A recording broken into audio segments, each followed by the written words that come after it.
Hello good day viewers, welcome back to another video. Here we have another interesting problem. Yes, of course, this problem is really interesting. So what's the problem? If roots of f of x is equal to x raised to the power 4 minus 13x squared over 36 plus 1 over 36 are a, b, c, and d. Here we ask to evaluate this infinite sum. Sum k goes from 0 to infinity of a raised to the power of k plus b raised to the power of k plus c raised to the power of k plus d raised to the power of k, right? Okay, so we need to know that for this sum to converge, then the roots of this, which are a, b, c, and d, they are going to be less than 1, right? Because we can see that this is just an infinite geometric series, right? Okay, but first of all, we need to know the roots of this equation before evaluating this infinite sum, right?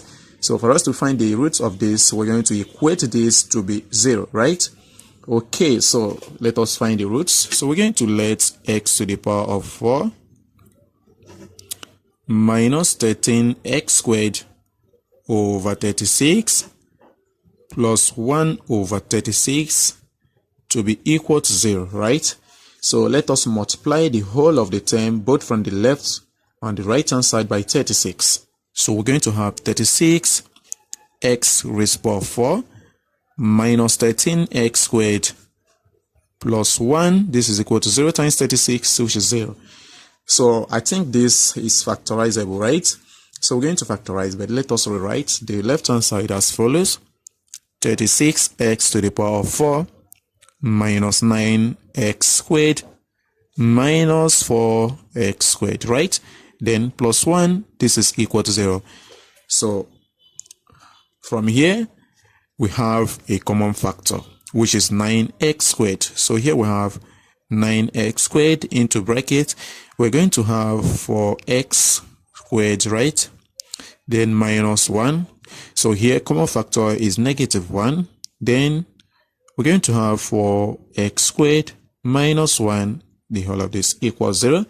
So this is factorized as follows. So here we have 9x squared minus 1. And the 4x squared minus 1, this is equal to 0, right? Okay, from here we have 9x squared minus 1 is equal to 0, or 4x squared minus 1 is equal to 0. So here we have 9x squared is equal to 1, or 4x squared is equal to 1.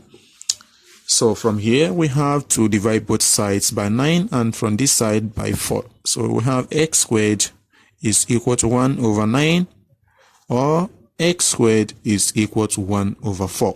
So let's take root of both sides. So here we get x is equal to plus or minus the square root of 1 over 9, or x is equal to plus or minus the square root of 1 over 4.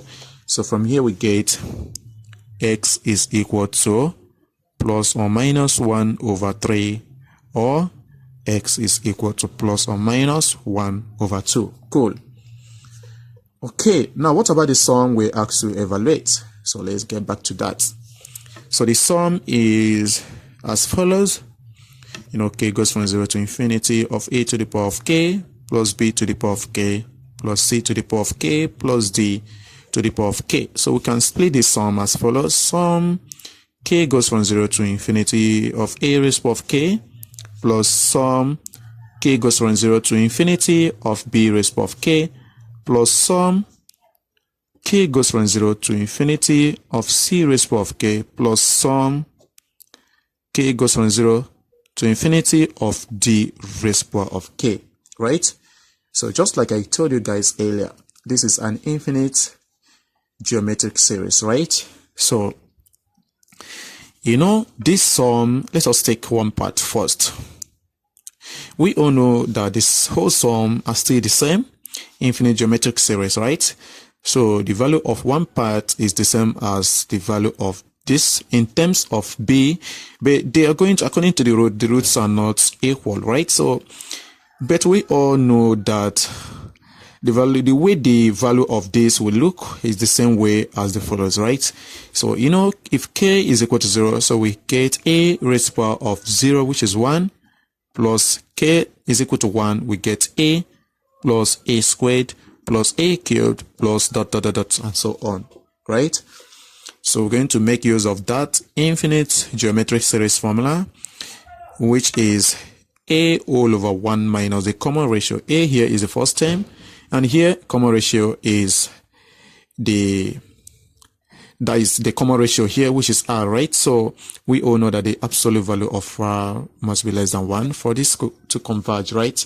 So from here we're going to have 1 all over 1 minus the common ratio is a, and from here the same nature, right? 1 minus b, 1 over 1 minus c plus 1 over 1 minus d. So from here we're going to apply or insert the values now, right? So here we have 1 all over, let us take the positive 1 over 3. We get 1 minus 1 over 3 plus, let's go to b, 1 over 1. Let's take the negative 1 over 3. So that's going to give us plus 1 over 3, right?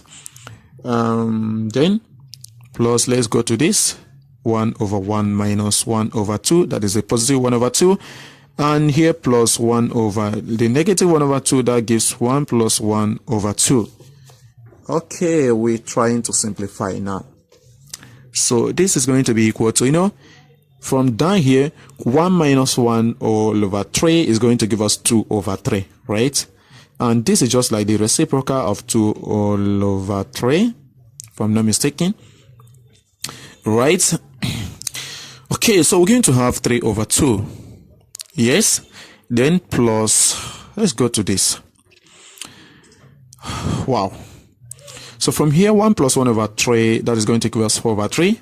Just like the reciprocal of 4 over 3, that is 3 over 4. Then plus here, 1 minus 1 over 2 is 1 over 2. Reciprocal of 1 over 2, that is 2 all over 1. Right, then plus here, 1 plus 1 over 2 is 3 all over 2. Reciprocal of 3 all over 2, which is 2 over 3. I hope that is right.